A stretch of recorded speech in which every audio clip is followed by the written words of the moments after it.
Join me as I put the finishing touches on an interior design project. I'm Brie, I'm an interior designer in Sydney, but I work all over Australia. So if you would like to know what goes on in the mind of an interior designer, then keep watching. This project is a glorious renovation to a home in Melbourne. Now I've come on board just to do the furnishing. The client has done an immaculate job at the renovation herself. So the space that I'm going to talk you through today is an open plan kitchen, living, dining. This client follows me on TikTok though, so I'm not going to show you everything because I don't want to ruin the surprise for her when she sees the presentation. But don't worry, we're going to go into the nitty gritty of how I went about decorating the space. So the kitchen is gorgeous Calcutta Viola Island. You can see picking up reds and purples through there.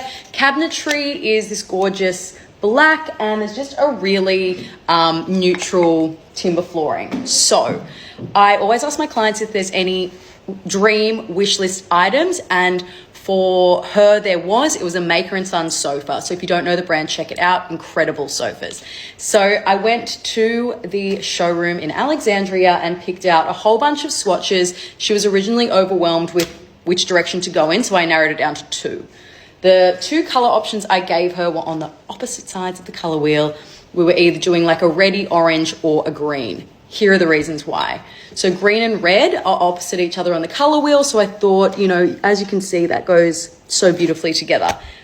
On the other hand, this gorgeous terracotta is just stunning. You can see it picking up these colors. Now, they've got a husky. So we were dabbling in velvet and corduroy potentially, but we've scrapped that all together and we're going to do the linen. It makes more sense, easier to clean, in general, easier to upkeep. So she landed on the terracotta upholstery from Maker & Son as her favorite, but I'm also giving her one scheme that has the green in it because we need options.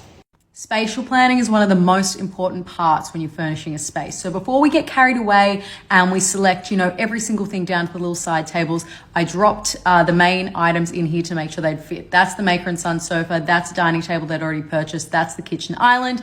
You can see I've roughed it out here. This is a more final version that's getting there, and I can see exactly what's going to fit, and I've got measurements elsewhere that tell me exactly how much room there is in thoroughfare and everything like that. So keep this in your brain, and I'm about to show you one of the schemes.